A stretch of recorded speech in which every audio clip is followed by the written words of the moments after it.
Namaste all of you.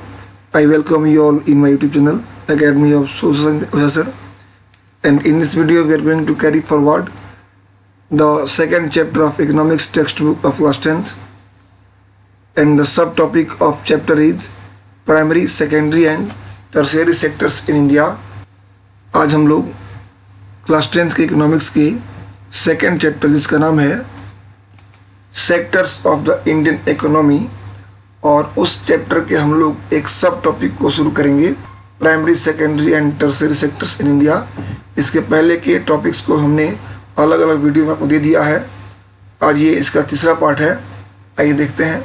पहला point है, tertiary sector is becoming so important in India because of public facilities, development of agriculture and industry, rise in income level and services like information and communication technology.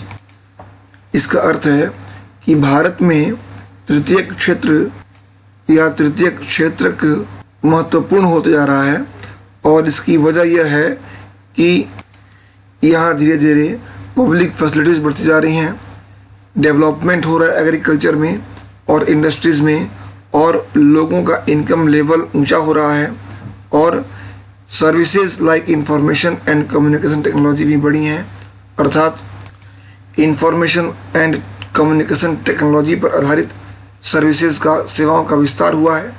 तो इन सभी कारणों से हमारे यहाँ तृतीयक क्षेत्र का विस्तार होते जा रहा है और यह महत्वपूर्ण होता जा रहा है इंडिया में। दूसरा पॉइंट है, service sector in India employ different kinds of people but not all the service sector is growing equally well. A large part of service sector has companies which are not properly organized and the employees have poor employment conditions. इसका अर्थ यह हुआ कि भारत में सेवा क्षेत्र में, service sector में अलग अलग तरह के लोग एम्प्लॉय हैं, नियोजित हैं, काम कर रहे हैं, लेकिन सभी सर्विस सेक्टर एक समान गति से नहीं बढ़ रहे हैं, सबका विस्तार एक समान और एक जैसा नहीं हो रहा है। आगे लिखा है, a large part of service sector has companies which are not properly organised.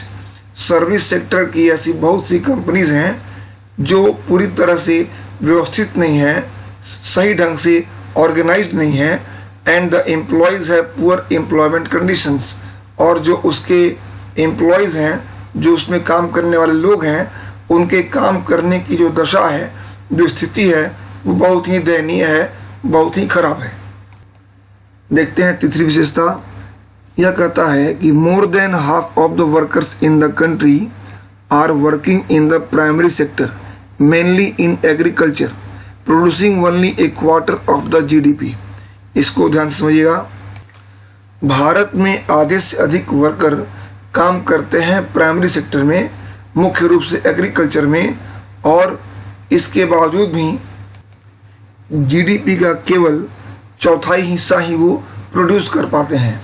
In terms of GDP contribution, a shift has taken place from primary to tertiary, but a similar has not taken place in terms of employment. जहाँ तक GDP में contribution की बात है, तो इसमें primary sector से tertiary sector की ओर एक शिफ्ट देखने को मिलता है, अर्थात जीडीपी में कंट्रीब्यूशन के मामले में टर्सरी सेक्टर ने प्राइमरी सेक्टर्स की तुलना में अधिक कंट्रीब्यूट किया है, लेकिन बिल्कुल ऐसी ही स्थिति एम्प्लॉयमेंट के कंडीशन में नहीं है। जहाँ तक एम्प्लॉयमेंट की बात है, इस मामले में यह शिफ्ट हमको देखने को नहीं मिलता। अभी भी अधिक वर्कर एंगेज हैं हमारे प्राइमरी सेक्टर में, मुख्य रूप से एग्रीकल्चर सेक्टर में, लेकिन प्रोडक्शन उस हिसाब से नहीं है।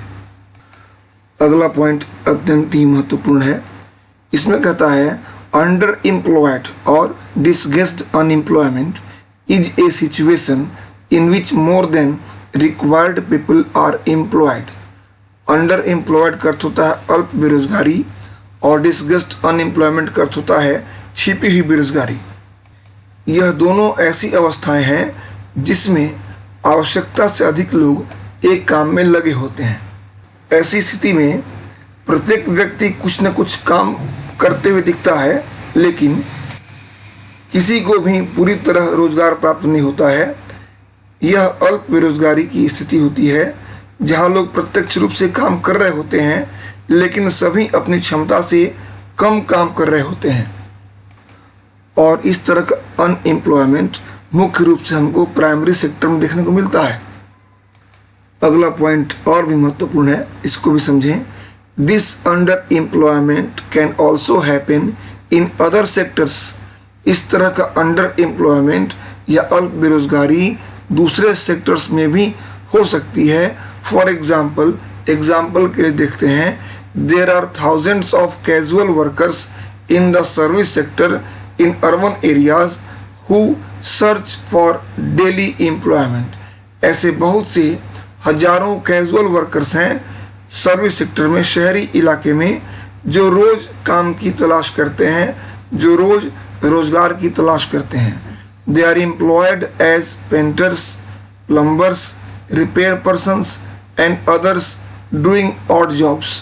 और इनको काम कहाँ मिलता है? पेंटर्स के रूप में, प्लम्बर्स के रूप में, रिपेयर पर्सन्स के रूप में और अदर ऐसे वर्क्स के लिए जो और जॉब्स होते हैं। Many of them don't find work every day. उनमें अधिकांश लोग ऐसे होते हैं जिनको रोज काम नहीं मिल पाता, तो यह भी अंडर एम्प्लॉयमेंट में ही आते हैं। तो यहाँ हम देख सकते हैं कि प्राइमरी सेक्टर के अलावे भी हमें सर्विस सेक्टर में भी अंडर एम्प्लॉयमेंट की कंडीशन को देखने को मिलता है।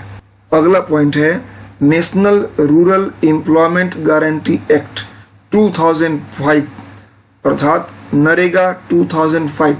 ये आप जरूर याद रखें, आपके एग्जाम में इससे क्वेश्चन अवश्य आते हैं। तो 2005 के national rural employment guarantee act के तहत एक प्रावधान किया गया, under NREGA 2005 all those who are able to and are in need of work have been guaranteed 100 days of employment in a year by the government।